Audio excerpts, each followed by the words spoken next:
Ebrar Karimulлин язмасы. Америкада борынгы төрки эзләр.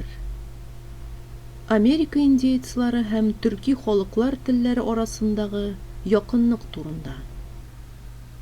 Дөньядагы бер генә халыкның да килеп чыгышын аның теленнән аерып карау мөмкин түгел. Һинд-Европа халыкларының формалашу, генетик якынлыкларын ачыклау өлкәсендә зур уңышларга ирешелгән икән, бу беренче чиратта ул халыкларның телләрен, үткәнен тарихи чагыштырма алымнар белән озак гасырлар дәвамында меңнәгән филологлар башкарган хезмәтләрнең нәтиҗәсенә бәйле. Кызганычка каршы, төрки телләрнең тарихын өйрәнү буенча без бик артка калганбыз. Шуның аркасында әле дә төрки телләр гаиләсенә караган барлык халыкларны, этносларны да тулысынча ачыклап бетерә алганыбыз, бу телләрнең камил классификациясын бирә алганыбыз юк. Төрки телләрнең җырак чоры, дөньяга таралуы, настратик бәйләнешләре, башка телләргә җыгынтысына багышланган кулга тотып укырдай хезмәтләр дә юк дияргә була. Моның сәбәпләренә без биредә тукталмыйбыз.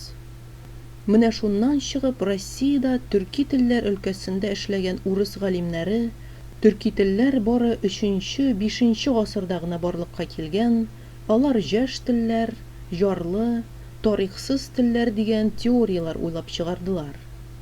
Һәм шушы сәясәткә төрки халыкларының тарихын кечерәйтеп күрсәтүгә корылган бу теорияны яклаучылар төрки халыкларының кайбер белгечләре арасында да тану тапты.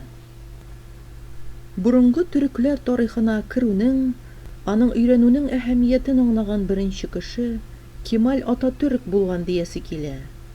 Аның инициативасы белән төрки халыклар тарихы өйрәнү буенча Төркиядә эш башлана.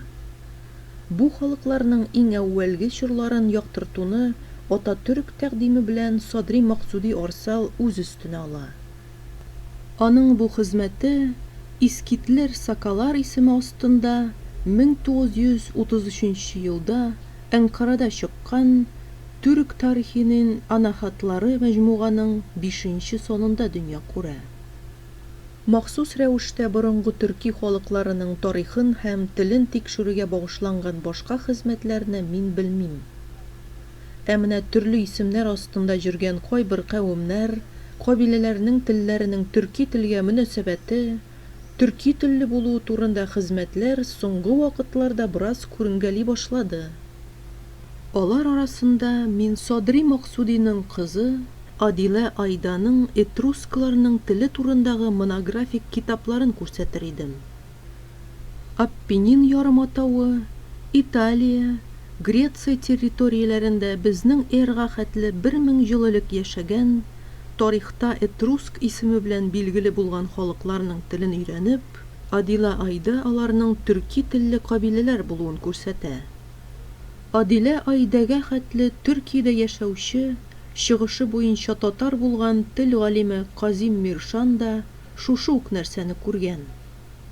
Ул Троя, Италия, Македония, Палестина территорияләрендә табылган эпитафик, некрополләрдәге ташларда сакланып калган язмаларны тикшерү нәтиҗәсендә биредә яшәгән Этруск дигән халыкның 2 төрле телдә сөйләшкәнлеген, дөресрәге, 2 телдә сөйләшкән халыкларның бер исем Этруск исеме астында булуын ачыклый. Аларның берсе роман телле халык булса, икенчесе төрки телле халык булуын күп сонлы тел фактлары белән раслый. Аның бу хезмәте 1970 елда аерым китап булып Әнкарада басылып та чыкты. Безнең эрга хәтле 2-3 мең ел элек Эгей диңгезе архипелагы хәзерге Греция территориясендә яшәгән халыклардан калган истәлекләрне Крит микен, икенче төрле итеп Миной мәдәнияте истәлекләре дип йөртәләр. Биредәге яшәгән халыкларның этносы турында моңа хәтле бернинди ачык хәбәрләр язмадылар. 1908 елда Крит атауының Фест шәһәре янында археологик казулар вакытында таштан ясалган бер мөһер табылды. Аны галимнәр Фест дисбесе дип атадылар. Андагы язуларны инглиз, француз, немец, грек галимнәре нихәтле генә укып карарга тырышсалар да, уңышка ирешә алмадылар. Һәм ул язманы беркем дә укый алмаячак дигән фикергә килделәр. Менә шул зур серне Фест дисбесенең текстын татарның күренекле әдибе, тарихчы, галим Нурихан Фәттах ачты. Аның җентекләп, тәфсилләп, озак җиллар алып барган эзләнүләре бу язманың төрки, прото-төрек телендә язылган булуын күрсәтте. Моннан 37 гасыр элек биредә бөек Крит микен, икенче төрле итеп әйткәндә, Миной мәдәнияте тудырган халыкның да төркиләр булуы ачыкланды. Моны сүз Нурихан Фәттахның Казанда 1990 елда чыккан Шәҗәрә тарихи лингвистик эзләнүләр дип аталган китабының 325 битеннән укый аласыз. Күрәбез, Адилә Айда, Казим Миршан хезмәтләре дә шул ук регионда, шул ук чорларда яшәгән халыклар теленә, тарихына барып тоташа. Күрәсең, латин һәм грек телләрендә төрки сүзләр очрый икән, бу юкка гына түгел булып чыга.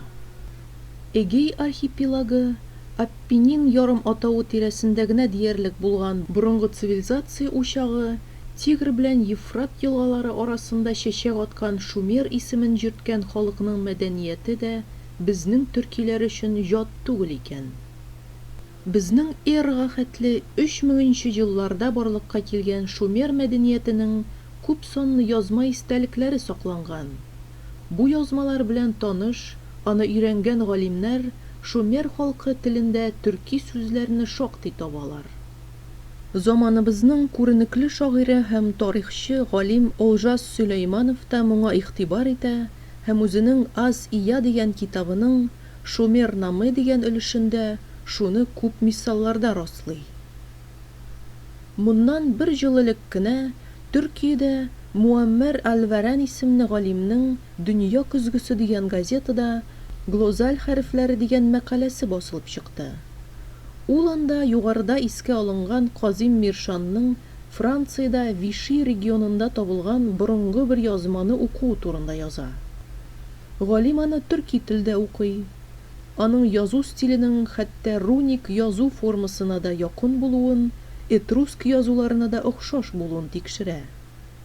Менә бу кыска гына күзәтү төрки телләрнең җырак-җырак гасырлардан ук килүен, борынгы чорларда таралу регионнарын, төрки халыкларының тарихта тоткан урыннарын күз алларга ярдәм итә.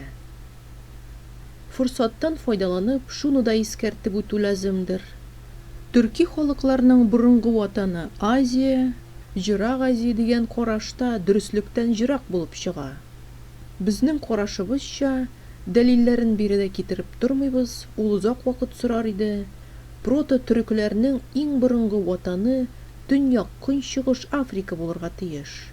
Шуннан алар Ак диңгез, хәзерге заманда Урта диңгез, Кара диңгез бассейннары буендагы территорияләргә үтеп кергәннәр, шунда формалашып яшәгәннәр, ә бер өлеше күченеп Идел, Урал, Кавказ, Үзәк Азия, Җырак Көнчыгышны үзләштерүгә керешкән. Алар Тисса Дунай буйларыннан Тын океанга хәтле территорияләрдә сибелеп яшәгәннәр. Тарихта билгеле булганча, цивилизация тәгәрмәчен кызулатучы бер зур ачышны төркиләр уйлап чыгарган. Бу ыштан уйлап табу. Ыштан уйлап табу атка атлану дигән сүз. Инде атка атланган төрки халыклар өчен бу зур пространстволар кыскарган. Шулай итеп, төрки халыклар Евразия далаларында зур-зур дәүләтләр, цивилизацияләр төзегәннәр. Дөньяны айкап яши башлаганнар. Тора-бара борынгы төркиләргә Евразия пространстволары да тар күренә башлаган ахыры. Һәм алар Тын океанны кичеп, киләчәктә Америка дип йөртелә торган кыйтгага да барып чыкканнар, аны да үзләштергәннәр дип карарга фактлар җитәрлек. Бу мәсьәләне ачыклау, дәлилләү өчен Безгә Американың төп халкы булып киткән индеецлар теле ышанычлы шаһит булып тора. Мин очраклы рәвештә Мексиканың Юкатан ярым атавында яшәүче майя индеецларының теле белән кызыксына башладым. Һәм гаҗәеп бер нәрсәгә, майя телендә әйтелеше һәм мәгънәсе белән охшаш яки тәңгәл булган дистәләрчә сүзләргә тап булдым. Менә шулардан берничә мисал. Майя телендә тукан, төрки телләрдә туган, доган, урысчага тәрҗемә сокол. Майя телендә багир, төрки телләрдә багир, урысчага тәрҗемә грудь. Майя телендә кун, төрки телләрдә кон, урысчага тәрҗемә день, солнце. Майя телендә каик, төрки телләрдә каик, урысчага тәрҗемә лодка. Майя телендә кашнак, төрки телләрдә кушак, урысчага тәрҗемә пояс. Майя телендә тиг, төрки телләрдә тиг, урысчага тәрҗемә сажать.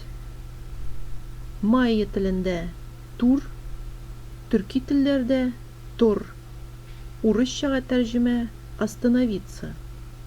Майя телендә бош, төрки телләрдә буш, урысчага тәрҗемә пусто, пустой. Майя телендә балдуз, төрки телләрдә балдыз, урысчага тәрҗемә младшая сестра жены. Майя телендә чачак, төрки телләрдә чечек, урысчага тәрҗемә цветы. Майя телендә кош, төрки телләрдә кош, урысчага тәрҗемә птица. Һәм башкалар. Кызыксына торгач, мин Швеция галиме, ориенталист Стик Викандерның майя теле белән алтай телләре арасында уртаклык бармы дигән Швециядә 2 журналда басылган мәкаләсенә җолыктым. Стик Викандер үзенең бу хезмәтендә дистәләгән мисаллар нигезендә майя теленең алтай телләре группасына кергән төрки телләргә якын торуын раслап чыга. 1935 елда Римда Бөтен дөнья ориенталистларының 19-нчы халыкара конгрессы була. Уругвайдан килгән профессор Феррарио бу конгресста Көньяк Америка индеецлары кечуа телендәге берле, икеле, өчле, бишле цифрлары исеме белән аларның төрки телләрдәге исемнәре охшаш, тәңгәл булуларын күрсәтә. Югарыда искә алынган Стик Викандер үзенең хезмәтендә дә кечуа теле белән майя теленең якын, тугандаш телләр булуы турында сөйли. Димәк, Уругвай профессоры Феррарио белән Стик Викандер икесе дә бер-берсенең хезмәтләрен белмичә, бу индеецлар теленең кардәш телләр булуын, шул ук вакытта икесенең дә төрки телләр белән уртаклыгын күргәннәр.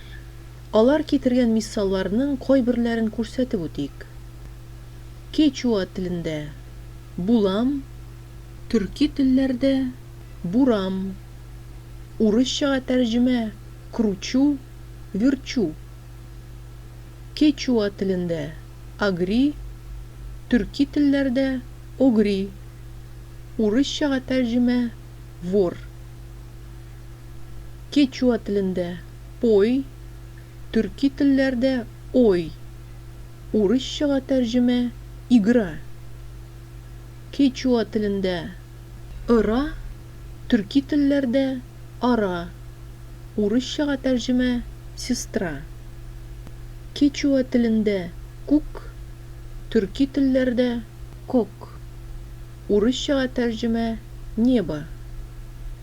Кечуа телендә миси, төрки телләрдә меши, урысчага тәрҗемә кошка. Кечуа телендә ас, төрки телләрдә аз, урысчага тәрҗемә малы.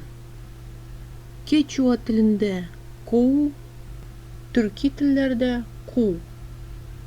Урысчага тәрҗемә гнать. Кечуа телендә сунга, төрки телләрдә сакал. Урысчага тәрҗемә борода. Кечуа телендә ток, төрки телләрдә токмаг. Урысчага тәрҗемә ударять. Кечуа телендә ащики, төрки телләрдә ащык. Урысчага тәрҗемә ясный, открытый. Кечуа телендә пуз, төрки телләрдә үз. Урысчага тәрҗемә резать. Һәм башкалар. Искә алынган индеецлар Үзәк һәм Көньяк Америкада яшиләр. Ә менә Төньяк Америка индеецлары арасында төрки телләр белән охшаш телләре булганмы дигән сорау туды. Без алып барган эзләнүләр моңа да җавап бирде. Америка Кушма Штатларының Смитсон институтының индеецлар тарихы буенча даими тикшеренүләр алып баруын белгәнгә күрә, мин бу оешма чыгарган барлык хезмәтләрне барлап, карап чыгарга керештем. Аның 1872 елда Вашингтонда чыккан, 1871 елны эшләгән отчетларын эченә алган басмада Фредерик Льюис Рерикның Дакота штатында яшәүче Сиу-Хока индеецлары турындагы хезмәтенә очрадым.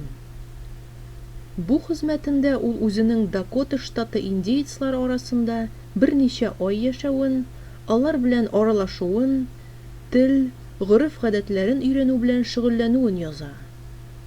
Отто Рерик үзе Пруссиядә туган, Гал, Лейпциг, Париж университетларында медицина һәм көнчыгыш телләр өйрәнгән зыялы булып чыкты. 1841 елдан алып 48 елларга хәтле ул Пруссия илчелегенең Төркиядә атташысы булып эшләгән. Шул вакытта төрек телендә тирән үзләштергән икән. Төркиядән Америкага килү белән Сиу-Хока индеецлары арасына килеп чыккач, ул аларның теле төрек теленә якын булуына игътибар итә һәм ике тел арасындагы уртаклыклар белән кызыксына. Күрсәтелгән хезмәтендә ул Дакота штатында яшәүче индеецларның теле белән төрек теле арасындагы якынлыкларны да яктыртып, бу телләрнең җырак заманнарда бер тамырдан чыгуы турында фикер әйтә, мисаллар китерә.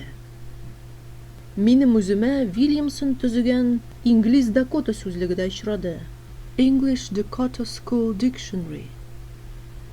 Сиу-Хока индеецларын христианнаштыру максатында ачылган мәктәпләр өчен чыгарылган бу сүзлектән мин дистәләрчә төрки телләрдә кулланыла торган индеец теле сүзләрен очраттым. Сиу-Хока индеецлары теленнән дә берничә мисал китерергә кирәктер.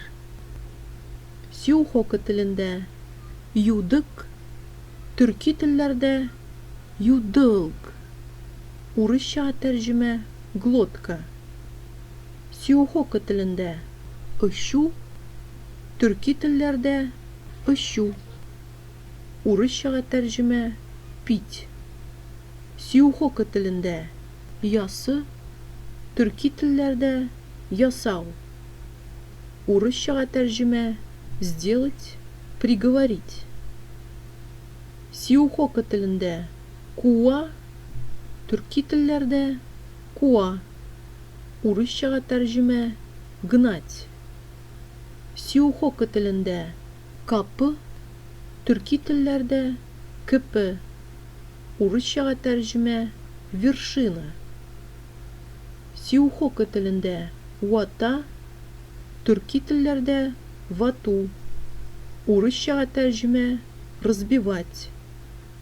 Сиу-Хока телендә баха, төрки телләрдә баба. Урысча тәрҗемә старый человек. Сиу-Хока телендә оч, төрки телләрдә оч.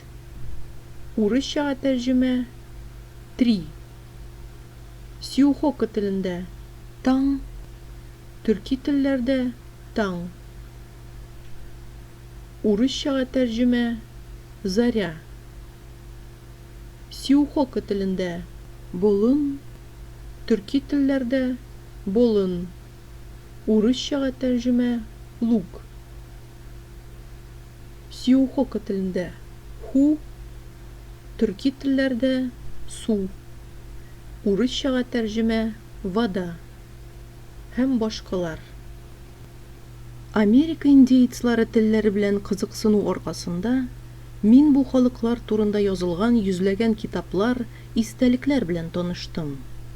Инглиз, испан телләрендә индеецларның телләре тарихына караган бер генә хезмәттә тапмадым. Аларның антропологиясе, көн күреше турында меңнәгән хезмәт бар. Әмма аларның теле тарихы өйрәнелмәгән. Шуңа күрә Америка лингвистлары индеецларның телләре 5000 нәп дип тә язып чыкканнар. Бу дөрестлектән җирак тора. Америка индеецларының абсолют күпчелеген тәшкил иткән, үзләренең бөек мәдәният һәйкәлләре белән танылган майя, инк, кечуа, ацтекларның телләре бер-берсенә якын булуын ачтык. Булар һәм башка күп кенә индеецларның теле прото-төрек группасына якын торуын күрдек. Исемнәре искә алынган индеец кабиләләренең телләре якынлыгы лексика өлкәсенә генә карамый. Бу телләр төрки телләр кебек агглютинатив телләр булып чыкты. Шулай ук алар барысы да сингармонизм законына буйсыналар. Аларның барысында да гадәттә басым сүзнең соңгы иҗегенә туры килә. Сиухока индеецлар арасында килеп чыккан Отто Рерик юкка гына мин аларның сөйләшүен беренче ишетүдә төрек теле сөйләвенә охшатып шаккаттым дип язып калдырмаган. Төрки телләрдәге кебек бу индеецларның телләрендә кушымчалар юк, җинес билгесе кулланылмый. Морфологик формаларның кайберләре төрки телләрнеке белән тәңгәл килә. Күплекне белдерү өчен аларда да лар-ләр, нар-нәр кушымчалар кулланыла. Морфологик үрнәк итеп, Тимуша индеецлары теленнән бер мисал китереп үтик. Тимуша телендә ыса, төрки телләрдә эсей, иней. Урысчага тәрҗемә мать, мама. Тимуша телендә ысанам, төрки телләрдә эсеим. Урысчага тәрҗемә моя мама. Тимуша телендә ысая, төрки телләрдә эсеи. Урысчага тәрҗемә его, ее мама. Тимуша телендә ыти, төрки телләрдә эти. Урысчага тәрҗемә отец. Тимуша телендә ытанам, төрки телләрдә этеим. Урысчага тәрҗемә мой отец. Тимуша телендә ытаил, төрки телләрдә этеил. Урысчага тәрҗемә его, ее отец. Күрсәтелгән Америка индеецлары белән төрки халыклар арасындагы якынлык, охшашлык тел өлкәсе белән генә чикләнми. Ул аларның миф һәм легенда, музыкалар өлкәсендә дә чагыла. Рус этнографлары Америка индеецларының этнографик яктан да төркиләр белән уртаклыгы булуын тикшереп, раслап чыктылар. Индеецларның халык музыкасы аерым төрки халыкларныкы кебек, мәсәлән, татар, башкорт, ноғай, тува, шор, пентатоникага нигезләнгән, бер-берсенә аһәңдәш.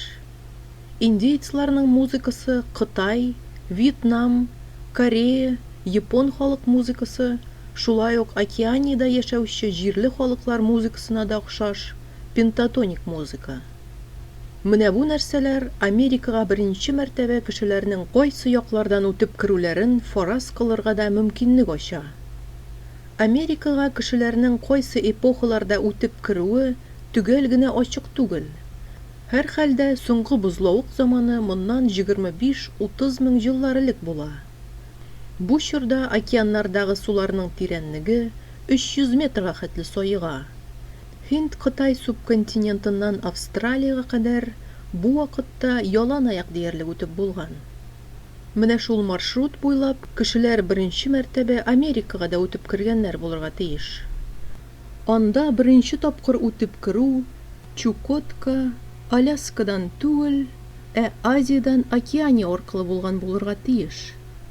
Без моны бер яктан бу регионнарда яшәгән халыклар музыкасыннан пентатоникага нигезләнгән булу белән дә куәтли алабыз. Ул гына түгел, Америка индейцлары телләрендә Кытай, Япон, Корея телләре сүзләрдә очравы шуңа дәлил була диергә мөмкин. Бу территорияләрдә яшәгән прото-төрек халыклар әлеге телләр йогынтысына бирелгән һәм алардан сүзләр дә кабул иткән булырга тиеш. Океания ярым атауларында яшәүче Аймара дигән кабиләнең теле юкка гына Америка индейцлары һәм төрки телләргә якын түгел. Алар Америкага үтеп керү юлында биредә тукталып калган прото-төрекләрнең калдыклары булырга тиеш. Моннан 500 еллар элек Колумб Американы ачты. Менә шуннан соң андагы халыкларны талау, кыру башланды.